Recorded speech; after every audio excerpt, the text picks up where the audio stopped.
ફૂલોની સુગંધ આપણું મન મોહી લે છે. ફૂલ આપણને કોમળતા બક્ષે છે. ફૂલો જે રંગબેરંગી હોય છે તે પ્રકૃતિની સુંદરતામાં વધારો પણ કરે છે.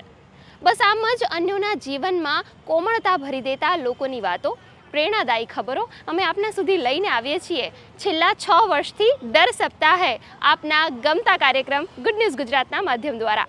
નમસ્કાર, હું છું નિકેતા શુક્લા અને શરૂ કરીએ સકારાત્મક ખબરોની આજની કડી ગુડ ન્યૂઝ ગુજરાત. દોસ્તો, મજબૂત ઈરાદા અને યોગ્ય દિશામાં મહેનત એ જીવનમાં કોઈ પણ કાર્ય પૂર્ણ કરવામાં, સિદ્ધ કરવામાં મદદરૂપ થાય છે.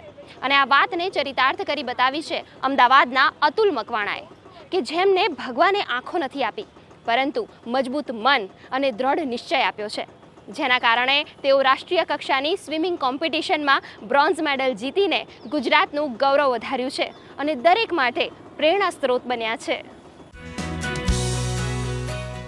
બધાય માણસ કરે છે ને એ તો હું કરવાનો જ છું, પણ જે માણસ નથી કરતા ને એ મારે કરવું છે. બ્લાઇન્ડ છતાંય હું કરી શકીશ, મને વિશ્વાસ છે એમાં.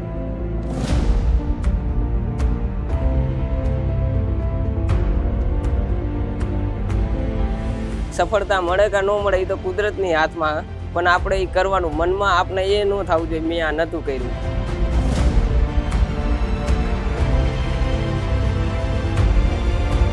મને નાનપણથી શોખ હતો સ્વિમિંગ કરવાનો, એટલે મને એના પરથી ખબર નહીં, પહેલાં મને એવું નહોતું લાગતું હું મેડલ જીતીશ કે નહીં જીતું. ખાલી એટલી ખબર પડતી હતી સ્વિમિંગ કરવું હોય ને, એનાથી હું સ્વિમિંગ ચાલુ કર્યું. ઘણી વાર અહીંયા સાહેબને અહીંયા વાત કરી હતી, પણ બધા એમ કહેતા હતા તું અંધ છો તને એડમિશન નહીં મળત. પછી એવી રીતના કહીને ટાઈમ જાતો પછી મેં કીધું હવે તો મારે સ્વિમિંગ કરવું જ છે. પછી કરવાનું ચાલુ કર્યું ને આવી રીતના રેસ ચાલુ થઈને હજી ગાડી ચાલે જ છે. એમને બીજા બધા સ્વિમિંગ પુલમાં એડમિશન આપવાની ના પાડી હતી. એ બીજી 2-3 જગ્યાએ જ્યાં પણ ગયા હોય છે એ મારે તે એડમિશન લેવા માટે આવ્યા. પહેલી વાર મને મળ્યા ત્યારે મને એવું લાગ્યું કે છોકરો બ્લાઇન્ડ છે તો એને આપણે ના પાડીશું તો એનું અપમાન થશે. આપણે એને એક ચાન્સ આપવો જોઈએ કે સ્વિમિંગ કરવા માગે છે અને આટલી મહેનત કરવા એ જો તૈયાર થતો તો આપણે આપણા લેવલથી પણ એક પ્રયત્ન કરીને એને એડમિશન આપીએ. અને મને મારા સ્ટાફ પર વિશ્વાસ હતો કે એ લોકો મહેનત કરશે તો એને સ્વિમિંગ આવડશે અને સારી રીતે સ્વિમિંગ કરી શકશે. અંધજન મંડળ સંસ્થા ખાસ કરીને આવા દિવ્યાંગ બાળકો જે વિશિષ્ટ પ્રતિભા ધરાવે છે એમને કોચિંગથી લઈ અને એમના ડાયટ સુધીની તમામ સુવિધાઓ, ટ્રેનિંગ માટેની બધી સુવિધાઓ ફ્રી ઓફ ચાર્જ પૂરી પાડે છે.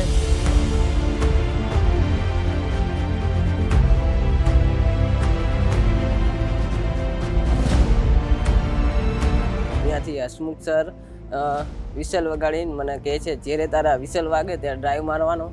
ને એમને એમ જ કીધું છે તારો હંમેશા હાથ થયો એ હંમેશા આમ કાનની ઉપર જ જાઓ છો સીધો સીધ, એટલે ઓટોમેટિક તું સીધો સીધ જ જઈશ. ને પગ સીધા આમ એકદમ સીધા જ રાખવાનું, ટાઈટ શરીર રાખવાનું, એટલે કે તું સીધો જ જઈશ. ને નો ખબર પડે તો બારે આવીને શીખડાવે છે. પહેલાં થતું હતું ઓલી ઘણીવાર કે બીજી લેન્થમાં હું વહી જતો હતો.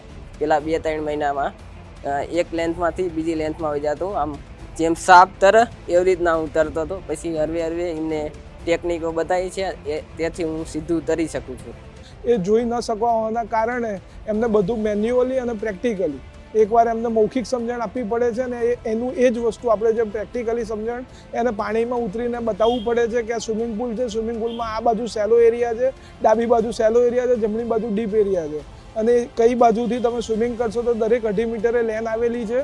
2.5 મીટરે લેન આવવાના કારણે ઓલિમ્પિક સાઇઝના સ્વિમિંગ પુલમાં તમે તમારા મગજમાં એક જ વસ્તુ ધ્યાન રાખવાની છે કે તમે જે ફ્રી સ્ટાઇલ સ્વિમિંગ કરી રહ્યા છો એના હેન્ડ અને લેગ્સ તમે સાચા ચલાવશો અને તમારું બ્રીથિંગ કંટ્રોલ એક જ બાજુ તમે પરફેક્ટ રાખશો તો તમે સીધા સ્વિમિંગ કરી શકશો, જેના કારણે તમે બીજી લેનમાં નહીં જતા રહો. એમને પાણીમાં સાઉન્ડ નથી હોતો એટલે એમને ડેક ઉપર એક કોચ ઊભા રહી એમને પહેલાં પાણીમાં ઉતરતા પહેલાં એમને સ્ટાર્ટ આપે છે.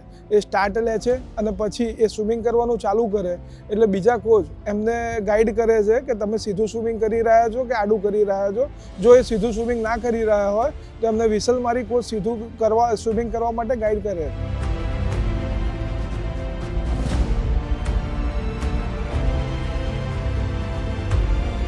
એ અંધ હોવાના કારણે S13 કેટેગરીમાં આવે છે અને અત્યારે ગોવા ખાતે પેરા ઓલિમ્પિક એસોસિએશન દ્વારા જે 16 થી 45 વર્ષના બાળકોની કોમ્પિટિશન થઈ હતી તેમાં એમનો 50 મીટર ફ્રી સ્ટાઇલની અંદર બ્રોન્ઝ મેડલ આવેલો છે. ગોવા ખાતે કોમ્પિટિશન હતી નેશનલ લેવલની, એમાંથી લગભગ 300થી 400 દિવ્યાંગે ભાગ લીધો હતો. એમાં મારો 3જો નંબર આવ્યો છે ગોવા ખાતે નેશનલ લેવલમાં.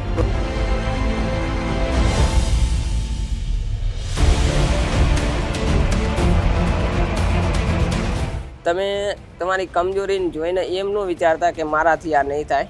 કોશિશ કરવાની, સફળતા મળે કે ન મળે એ કુદરતના જ હાથમાં છે, પણ આપણે હારવાનું નથી, કોશિશ કરતું રહેવાનું.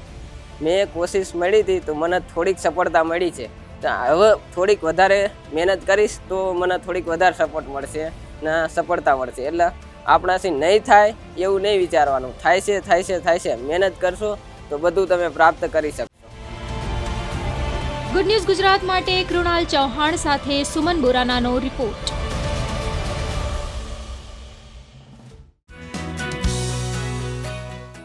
અડગ મનના માનવીને હિમાલય પણ નડતો નથી. સખત પરિશ્રમ અને ધીરજથી કંઈ પણ અશક્ય નથી. આ વાત છે એમની કે જેમની સફળતાની સફર જ શોખમાંથી લઈ પેશનમાં પરિણમે છે. આણંદની આ વિદ્યાર્થીનીએ પોતાની સખત મહેનતથી પરિવાર અને દેશનું નામ રોશન કર્યું છે.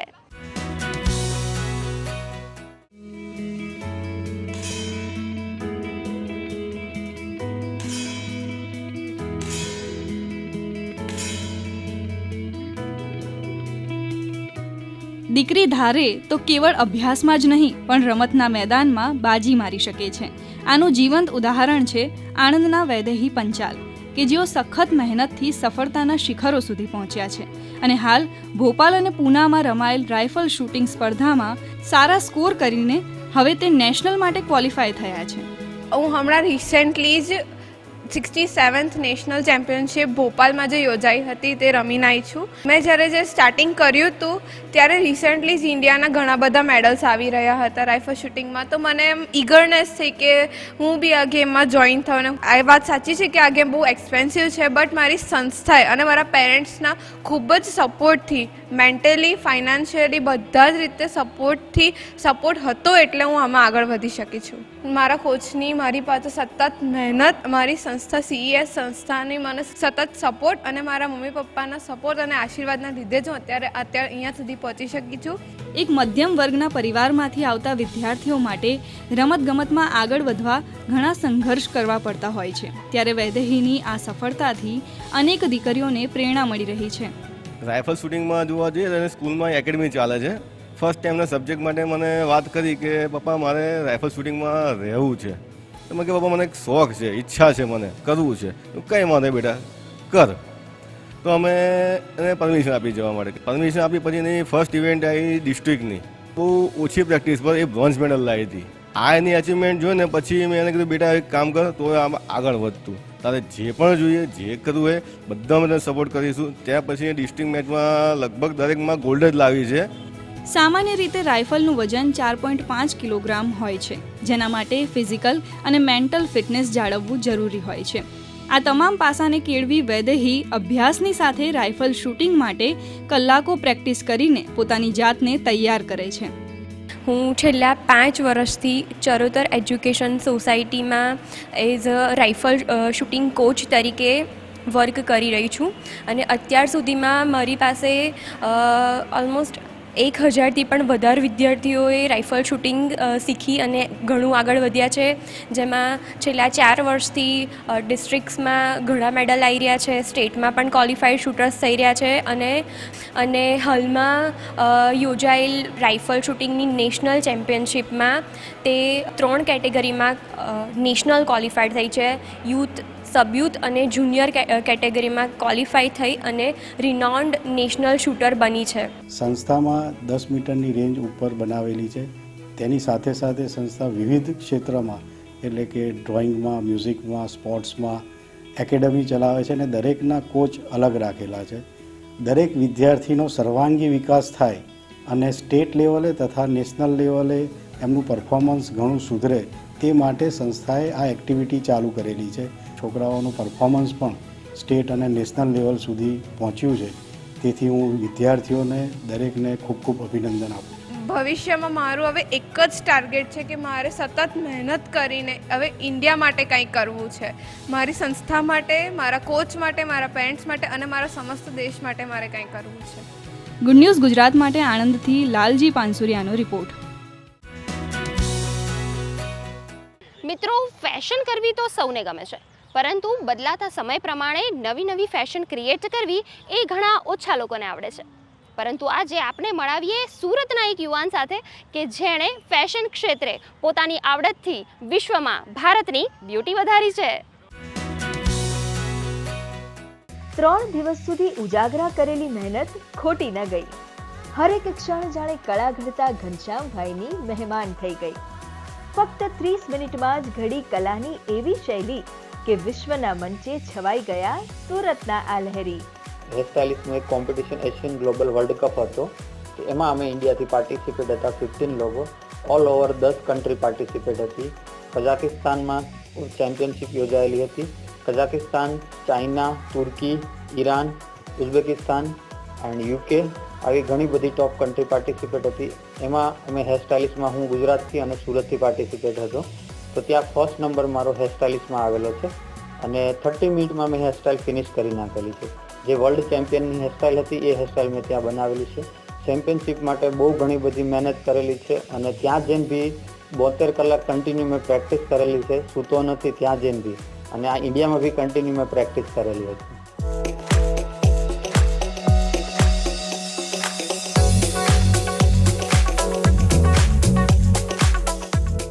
મેં એક જે વર્લ્ડનો બેસ્ટ હેરસ્ટાઇલિસ્ટ છે રશિયામાં, વાંજા સર કરીને, એમની પાસે ડિપ્લોમા કરેલું અને એમની હેરસ્ટાઇલ બનાવી. જેમની હેરસ્ટાઇલ બહુ ડિફિકલ્ટ છે, એટલે એ કેટેગરીમાં મેં પાર્ટિસિપેટ થયેલું અને 30 મિનિટમાં મારી હેરસ્ટાઇલ ફિનિશ થઈ ગયેલી. ત્યાં ઓલરેડી 45 મિનિટ હતો ટાઈમ. જે મારી હેરસ્ટાઇલ હતી એમાં મેં કોઈ બી બોબી પિન કે યુ પિન યુઝ નથી કરી અને ક્રિમ્પિંગ બી નથી કર્યું, કે જે નેચરલ હેર હોય એમાં કર્લ્સ કરી અને એ હેરસ્ટાઇલ બનાવેલી છે. ઓનલી ફોર સ્પેથી મેં હોલ્ડ કરેલી છે એ હેરસ્ટાઇલ. કેટેગરી વાઇઝ હોય છે, અલગ અલગ દેશ પ્રમાણમાં નથી હોતું, કે મેન ટેકનિક વાઇઝ અને કેટેગરી વાઇઝ છે. કઈ કેટેગરીમાં તમે પાર્ટ લીધેલો છે અને કઈ કેટેગરી તમે હેરસ્ટાઇલ બનાવો છો.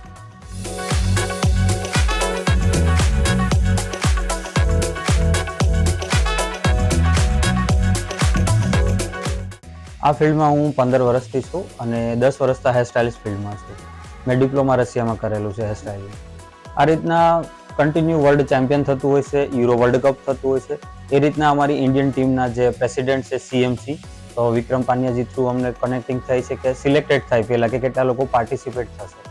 તો એ પ્રમાણે પહેલાં અમે સિલેક્ટેડ થયેલા કે આ લોકો હેરસ્ટાઇલિસ્ટમાં પાર્ટિસિપેટ થશે.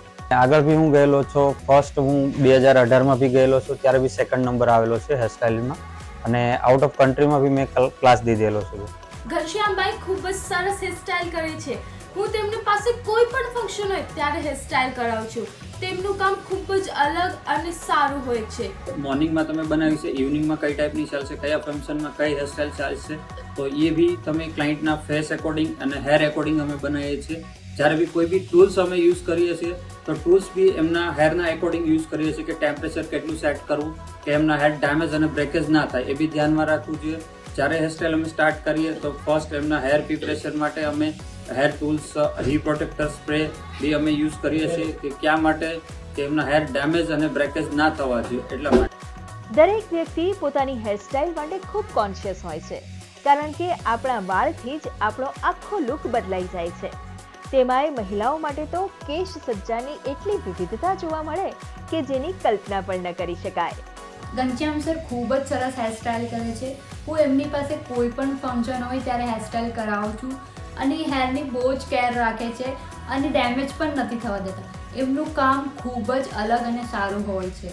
હું બધાને કહેવા એ જ માગું છું, તમે બી અપડેટ થાવ અને ક્લાયન્ટની હેરની કેર, કે ફર્સ્ટ આપણે હેરનું જે પ્રિપરેશન આવે છે એ બી આપણે ધ્યાનમાં રાખવું જોઈએ કે એમના હેર ડેમેજ ના થવા જોઈએ. મોસ્ટ ઓફલી અત્યારે હેરફોલ અને ડેમેજ થવાનો પ્રોબ્લેમ આવે છે, તો એ બી અમને ધ્યાનમાં રહેવું જોઈએ હેરસ્ટાઇલિસ્ટને અથવા બ્યુટિશિયનને, કે હેર ડેમેજ અને બ્રેકેજ ના થવા જોઈએ. પોતાની કળાને નાનકડા હેર સલૂનથી શરૂ કરી આજે આ યુવાન વિશ્વ કક્ષાએ પહોંચ્યો છે. ત્યારે લોકોને કહે છે, કોઈ કામ નાનું કે મોટું નથી. તમારી ખરી મહેનત અને નિષ્ઠા હશે તો તમે ફક્ત તમારું જ નહીં પણ સમગ્ર દેશનું નામ રોશન કરી શકો છો. ગુડ ન્યૂઝ ગુજરાત માટે સુરતથી લોપા દરબારનો રિપોર્ટ. પ્રજ્ઞાચક્ષુ લોકો માટેની આ લિપિ આંખોથી વધુ મહત્વની દ્રષ્ટિ છે, જેના પરના દરેક બિંદુ એક નવી આશાનું કિરણ જન્માવે છે. જી હા, આપણે વાત કરી રહ્યા છીએ બ્રેલ લિપિની, કે જે લિપિ વિચારોને વાચા આપવાનું, વાંચવાનું અને જીવનના દરેક સ્પંદનોને અનુભવી શકવાનું મહત્વનું કાર્ય કરે છે. 4 જાન્યુઆરી વિશ્વ બ્રેલ દિવસના અનુસંધાને પ્રજ્ઞાચક્ષુ લોકોના અધિકારો અને સમાનતાને પ્રોત્સાહિત કરીએ. 4 જાન્યુઆરીએ એક એવા મહાન વ્યક્તિનો જન્મ થયો હતો જેમણે આગળ જતા બ્રેલ લિપિની શોધ કરી, જેથી પ્રજ્ઞાચક્ષુ લોકો માટે વાંચવા લખવાનું શક્ય બન્યું. એ મહાન વ્યક્તિ એટલે લુઈ બ્રેલ. લુઈ બ્રેલ જે હતા એમની સરનેમ ઉપરથી આ બ્રેલ લિપિ બની છે. મૂળ એ ફ્રાન્સના કુપરેના, અને પોતાના પિતાને ત્યાં રમતા રમતા એમની આંખમાં વાગ્યું ને એ એમની આંખો ગઈ. પછી એમના અભ્યાસ દરમિયાન લગભગ 1825-30ની આસપાસ એમણે આ લિપિ શોધવાનું શરૂ કર્યું. એમણે ત્યાં ચાર્લ્સ બાર્બિયર કરીને એક લશ્કરી અધિકારી આવેલા ને એના ઉપરથી 12 ટપકાની એક લશ્કરી લિપ હતી અને એના પરથી એમણે 6 ટપકાની લિપિ તૈયાર કરી. એમના મૃત્યુના 2 વર્ષ પછી 1854-55માં ફ્રાન્સમાં પહેલીવાર આ બ્રેલ લિપિનું નિદર્શન થયું. બ્રેલ લિપિ એ એક 6 ટપકાની લિપિ છે, જેના ઊભી હરોળમાં 3 લીટી 3 ટપકા એવા 2 હરોળ છે. અને આ જે 6 ટપકા છે એના જુદા જુદા કમ્પોઝિશનથી 63 સંજ્ઞાઓ બને છે. અને એ 63 સંજ્ઞાઓ ઉપર દુનિયાની કોઈ પણ ભાષા જે હોય એને ફોનેટિક બેઝ એટલે કે ધ્વનિ આધારિત રીતે એને બ્રેલમાં અંકિત કરી શકાય છે.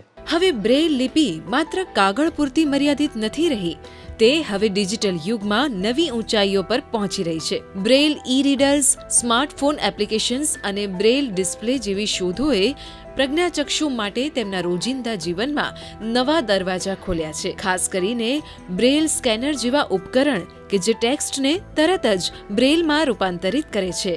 અમારા માટે બ્રેલ લિપિનું એ જ મહત્ત્વ છે જે અન્ય લોકો માટે લેખન વાંચનનું છે. બ્રેલ અને ટેકનોલોજી એ એકબીજાના વિકલ્પો નથી, એ એકબીજાના પૂરક બનતા જાય છે. હવે બ્રેલની કેટલીક કહેવાતી મર્યાદાઓ હવે ટેકનોલોજીમાં થયેલા વિકાસને કારણે લગભગ દૂર થઈ છે. બ્રેલ બુક્સ, બ્રેલ પેપર્સની બદલે હવે ડિજિટલ બ્રેલ એમ્બ્રેસ થઈ રહ્યું છે, અને એ માટે રિફ્રેશેબલ બ્રેલ ડિસ્પ્લેસ જેવા ડિવાઇસીસ બન્યા છે. એવું જ એક રિફ્રેશેબલ બ્રેલ ડિસ્પ્લે આ ઓર્બિટ છે.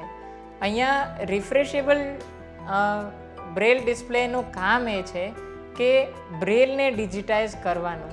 પેપર્સના ઉપયોગ વગર બ્રેલને ડિજિટાઇઝ કરી શકાય. આની અંદર જો અમે ફાઇલો નાખીએ તો એ ફાઇલ્સ અમને બ્રેલમાં મળે, અને આની અંદર અમે લખીએ એ ફાઇલ સીધી જ ડિજિટાઇઝ વર્ઝનમાં કન્વર્ટ થઈ જાય.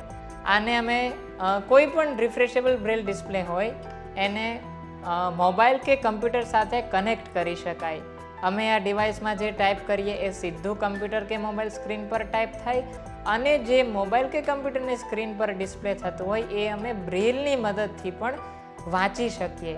પ્રજ્ઞાચક્ષુ વ્યક્તિઓ પોતાની ઉપર વિશ્વાસ રાખી બ્રેલની મદદથી ભણી ગણી રહ્યા છે અને જીવનમાં ખૂબ તરક્કી પણ કરી રહ્યા છે. આનું ઉદાહરણ છે સોનલબેન, જે મ્યુઝિક ટીચર છે, અને ડોક્ટર વિક્રમ વાઘેલા કે જેઓ ફિઝિયોથેરાપિસ્ટ તરીકે કામ કરી રહ્યા છે. બ્રેલ લિપિના માધ્યમથી મેં પછી 11th અને 12thનો સ્ટડી કર્યો, અને એના પછી ફિઝિયોથેરાપીની સ્ટડી કરી. ફિઝિયોથેરાપીની સ્ટડી કર્યા પછી હું પ્રાઇવેટ પ્રેક્ટિસ પણ કરી શકું છું. એટલે બ્રેલ લિપિના માધ્યમથી હું આ બધું કરી શક્યો. એટલે બ્રેલ લિપિ અમારા માટે જરૂરી છે. મારો બધાને જ મારા જેવા મિત્રોને સંદેશ છે કે બ્રેલ લિપિ શીખવી જોઈએ. ભલે ટેકનોલોજીનો જમાનો છે, કોમ્પ્યુટર સાથે આપણે કામ કરતા હોઈએ, પરંતુ બ્રેલ લિપિ એ આપણું બેઝિક ક્ષેત્ર છે, એને શીખવું જોઈએ. બ્રેલ એની સાથે સાથે લેંગ્વેજ પ્રોફિશન્સી, એની સાથે સાથે સોફ્ટ સ્કિલ્સ અને ટેકનોલોજી, BLAST, બ્લાસ્ટ, આ સૂત્ર પર જો કોઈ પણ પ્રજ્ઞાચક્ષુ વ્યક્તિ કામ કરે તો એ એમના જીવનમાં ખૂબ આગળ વધી શકે. ગુડ ન્યૂઝ ગુજરાત માટે અમદાવાદથી કેમેરામેન કુણાલ ચૌહાણ સાથે શ્વેતા યાદવનો રિપોર્ટ. સાત્વિક આ શબ્દ સાંભળતા જ શુદ્ધ, સ્વચ્છ અને ઉર્જાસભર જેવા શબ્દો મનમાં તરી આવે છે. અને તેમાં જો ફૂડ ફેસ્ટિવલ જોડવામાં આવે તો પછી પૂછવું જ શું. શરીર અને મનનું સંતુલન જળવાય, ખોરાક લીધા બાદ હળવાશ અનુભવાય તેવી વાનગીઓ ખાદ્યોનો ફેસ્ટિવલ એટલે સાત્વિક ફૂડ ફેસ્ટિવલ, જે હમણાં જ અમદાવાદમાં આયોજિત કરવામાં આવ્યો. તો ચાલો જોઈએ આ સાત્વિક ફૂડ ફેસ્ટિવલની ઉજાણી.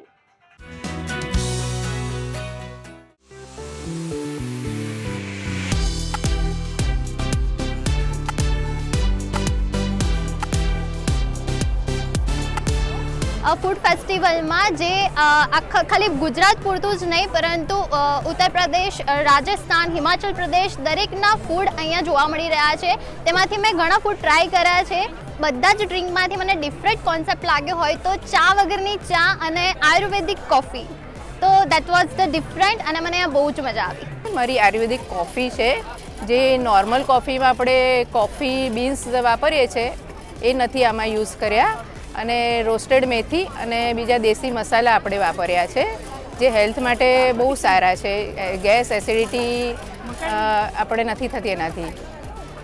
એનો ટેસ્ટ અને અરોમા સિમિલર છે નોર્મલ કોફી કરતાં, એટલે એના કરતાં પણ વધારે ટેસ્ટી લાગે છે આ કોફી. વર્ષ 2024ના છેલ્લા 4 દિવસ શ્રી ભાગવત વિદ્યાપીઠ પરિસર ખાતે 400થી વધારે પરંપરાગત કે પ્રયોગાત્મક વાનગીઓ સાથે પ્રાકૃતિક ખેત પેદાશોનું ખેડૂતો દ્વારા અને સ્વદેશી વસ્તુઓનું વેપારી દ્વારા વેચાણ તેમજ ધાન્યોનું પ્રદર્શન યોજાયું હતું. સાત્વિક જ્યારે શરૂ કર્યું એ પહેલાં એક ઘટના બનેલી જેમાંથી સાત્વિકની શરૂઆત થઈ. 2004માં અમારે ત્યાં કેનેડાથી એક મિત્ર પીએચડી કરવા માટે આવેલા અને પીએચડી એના ઉપર કરતા હતા કે ભાઈ ગુજરાતમાં મિલેટની ખેતી એટલે રાગી, કોદરા, બંટી આની ખેતી કેવી રીતે કેમ ઓછી થઈ રહી છે એ રિસર્ચ કર્યું. એમાંથી જ્યારે ખેડૂતોને અમે પૂછ્યું તો ખેડૂતોએ કીધું કે શહેરમાં લોકો ખાતા નથી આ બધું, એટલા માટે અમે ઉગાડતા નથી. તમે લોકો ખાવાનું શરૂ કરો, અમે ઉગાડવાનું શરૂ કરીશું. અને 2004માં અમને ખબર પડી કે આ લોકોને ખવડાવવું પડશે. તો કેવી રીતે ખવડાવીએ? છાપામાં જાહેરાત આપે તો કોઈ ખાય નહીં, એટલે અમે લોકો એને ફેસ્ટિવલના રૂપે લઈને આવ્યા અને પહેલીવાર 2004માં આઈઆઈએમના જૂના કેમ્પસમાં એની શરૂઆત કરેલી. અમે અહીંયા ફર્સ્ટ ટાઈમ પાર્ટિસિપેટ કરી રહ્યા છીએ. છેલ્લા 4 દિવસની અંદર અહીંયા 1 લાખથી વધારે લોકોએ મુલાકાત લીધી છે. રાત્રે 9 વાગ્યા સુધીનો ટાઈમ હોવા છતાં પણ અહીંયા 11:30 પોણા 12 સુધી ભીડ જામે છે અને અમે બંધ કરીએ છીએ ત્યારે પબ્લિક ઓછી થાય છે. અહીંયા ઘણી બધી ઓર્ગેનિક પ્રોડક્ટ્સ છે. અમારી પાસે બધા જ પ્રકારના અનાજ, કરિયાના, આ ઉપરાંત પ્યોર બિલોના ઘી અને સાથે સાથે નેચરલ શરબત કે જેની અંદર નો કલર, નો પ્રિઝર્વેટિવ, નો એસેન્સ એવી બધી જ પ્રોડક્ટ્સ છે. આ બધી પ્રોડક્ટ ઓર્ગેનિક છે. 7 ધાન્યનો ખીચડો, ભાતના રોટલા, રીંગણનો ઓળો, ડાંગી થાળી, ઉંબાડિયું તેમજ રાગી અને મોરૈયાની પરંપરાગત વાનગીઓ જ હતી આ સાત્વિક ફૂડ ફેસ્ટિવલમાં. બધા સ્ટોલની મુલાકાત લીધી છે. વિસરાતી વાનગી સાથે આધુનિક વાનગી પણ છે. હાઇજેનિક ફૂડ છે, પણ મોંઘું થોડું ગરીબ વર્ગને, મધ્યમ વર્ગને પોસાય તેવું નથી, કારણ કે 80 રૂપિયાના 3 ખાખરા છે, 80 રૂપિયામાં સ્ટીમ ઢોકળા છે, એ થોડું મોંઘું લાગે છે. પણ પબ્લિકના શોખની હિસાબે લોકો ખર્ચે કરે છે અને એકચ્યુઅલી વિસરાતી વર્ગી વત્તા આધુનિક વાનગી પણ છે, એટલે ઓવરઓલ બહુ સારું છે. વાનગીઓમાં પણ બહુ બધી બહેનો પોતાની જાતે કંઈક ના કંઈક નવા નુસ્ખાઓ અથવા તો પ્રયોગો કરે છે, જેને અમે કહીએ છીએ ફૂડ ફોર્મ્યુલેશનમાં ઘણા બધા સુધારા વધારા કરે છે. પોતાના બાળકોને, પરિવારને હેલ્ધી રાખવા માટે, ન્યુટ્રિશનને ઠીક રાખવા, બેલેન્સ કરવા માટે કંઈ ના કંઈ પ્રયોગો કરે છે. તો એવા પ્રયોગોને પણ એ પ્લેટફોર્મ આપીએ છીએ. એટલે ફૂડમાં જે ઇનોવેશન થાય છે એને ઉજવણીનો પણ એક ફેસ્ટિવલ છે.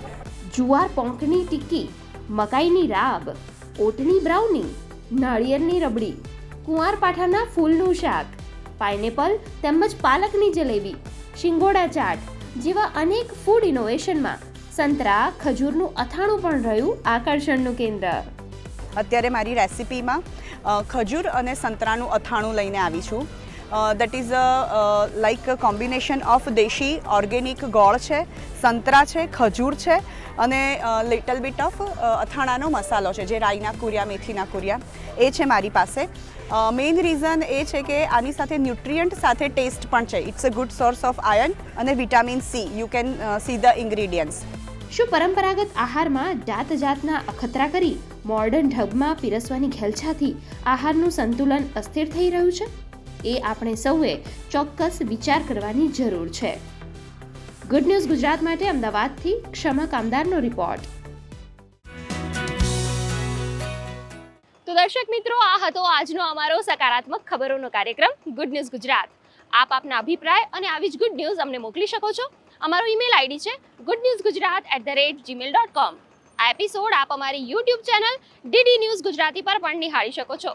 તો આ સપ્તાહે માત્ર આટલું જ. આવતા સપ્તાહે ફરીથી મળીશું. ત્યાં સુધી અમારી સમગ્ર ટીમને રજા આપશો. ધન્યવાદ.